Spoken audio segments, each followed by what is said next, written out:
Hi കൂട്ടുകാരെ, എന്തൊക്കെയുണ്ട് വിശേഷം?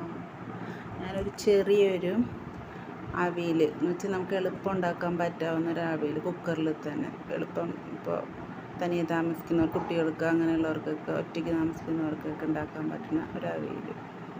അപ്പോൾ അത് കുക്കറിൽ ഇട്ടിട്ട് ഒരു വിസിലടിച്ചിട്ട് പിന്നെ മാങ്ങ തനിയെ പാത്രത്തിലിട്ട് വേവിച്ച്.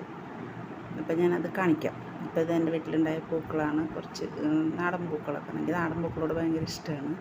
നാടൻ പൂക്കളാണ്. പിന്നെ എൻ്റെ വീഡിയോ കാണുമ്പോൾ എന്തെങ്കിലും കുറ്റങ്ങളും തെറ്റുകളും എല്ലാം ഉണ്ടാവും. അതൊക്കെ ഒന്ന് പറഞ്ഞു തരണം. ആദ്യം എനിക്ക് ചെയ്ത് വരണേ ഉള്ളൂ, അറിയില്ല. അപ്പോൾ നിങ്ങൾ പറഞ്ഞു കഴിഞ്ഞാൽ എനിക്കറിയാൻ പറ്റും എന്തൊക്കെയാണ് അതിലുള്ള തെറ്റുകുറ്റങ്ങൾ എന്നൊക്കെ. അപ്പോൾ അതൊക്കെ തിരുത്തി മുന്നോട്ട് വരാൻ നോക്കുകയാണ് ഞാൻ. അപ്പോൾ എൻ്റെ അവിയൽ എങ്ങനെയാണ് ഉണ്ടാക്കുന്നത് ഞാൻ കാണിച്ചു തരാം.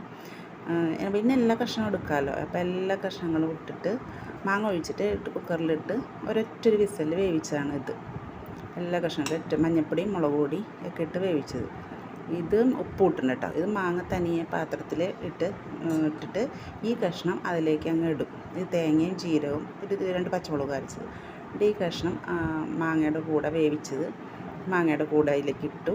എന്നിട്ട് തേങ്ങയും ജീരകവും പച്ചമുളകും കൂടെ അരച്ചത് ഇട്ടിട്ട് ഒന്ന് വേവിച്ചിട്ട് വെന്ത് കഴിഞ്ഞപ്പോൾ മാങ്ങ എളുപ്പം വേവുമല്ലോ. വെന്ത് കഴിഞ്ഞപ്പോൾ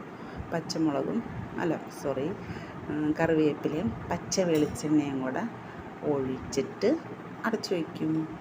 നല്ലതാണ്, നല്ല ടേസ്റ്റാണ്. വേഗം കഴിയും, 5 മിനിറ്റ് വേണ്ട.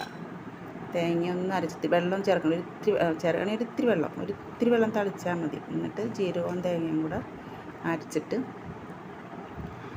ഈ കഷ്ണം അതിലേക്ക് ഇടുക. എന്നിട്ട് അതിൻ്റെ കൂടെ തേങ്ങയും കൂടി ഇട്ടിട്ട് മാങ്ങയുടെ എല്ലാം കൂടി ഇട്ടങ്ങോട്ട് ഇളക്കി പാത്രത്തിൽ വയ്ക്കുക. കുക്കറിൽ നിന്ന് മാറ്റാം കേട്ടോ. ഞാൻ കുക്കറിൽ നിന്ന് മാറ്റി സാധാ ഒരു പാത്രത്തിൽ തനിയെ വേവിച്ചാണ് ചോറിനോട് കഴിച്ച് വയ്ക്കുക. പിന്നെ എൻ്റെ ഇത് കണ്ടിട്ട് കമൻറ്റുകളൊക്കെ ഇടണം, തെറ്റുണ്ടെങ്കിൽ പറയണം. ബൈ.